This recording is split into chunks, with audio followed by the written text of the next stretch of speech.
Hi, my name is Jeremy Broun and I've been woodworking for, let's put it this way, many decades. And this is why I never use a ruler when measuring. Well, okay, I'll rephrase that. I seldom use a ruler.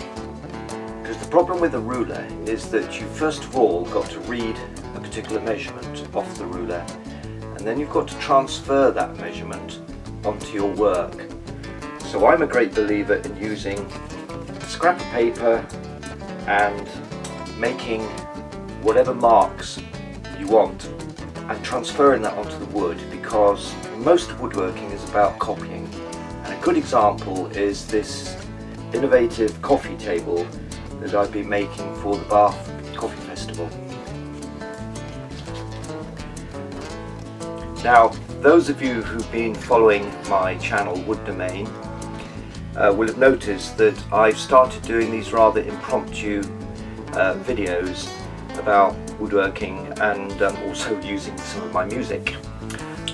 And you might be interested to know that normally when I produce films about woodworking, and I've done a whole series about routing, it takes me months and months to script, to smarten myself up for the camera, blah blah blah. And in fact, these are really off the cuff, very impromptu videos that this wonderful medium of YouTube allows me to create very quickly and publish to potentially a global market.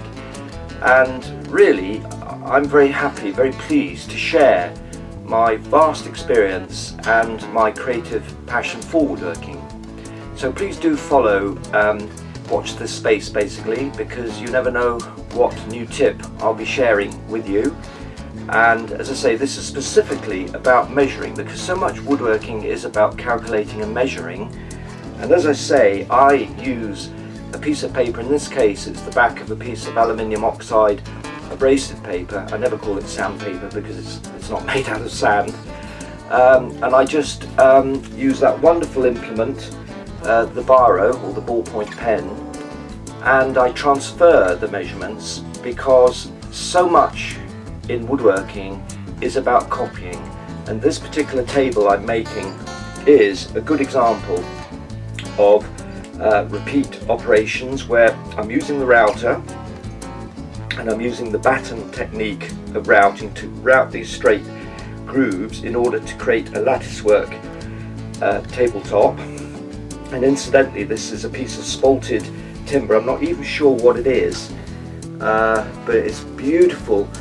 The beginnings of decay, and I'm thinking of calling this table the revival table, or care and neglect table, or something, just to express the fact that it was an old almost waste piece of wood that I brought back to life, and if you like, imposed a little bit of modern craftsmanship on it. And it's specifically designed and made for the Bath Coffee Festival in 2010. Now, the other thing about not using a ruler or measuring is that I very seldom get asked when I make a piece of furniture to make it precisely 4 foot long or 20 inches high. I mean, obviously it's different if you're making a piece of fitted furniture. But again, it brings me back to the central point that I very, very rarely use a ruler. I very rarely have the need for a ruler. Okay, I use a tape measure to get general measurements, and of course a tape measure is not perfectly accurate, but it goes back to the central point that I use copying data most of the time in my workshop when I'm measuring and calculating, because at the end of the day it's accuracy and ease of getting that accuracy that counts.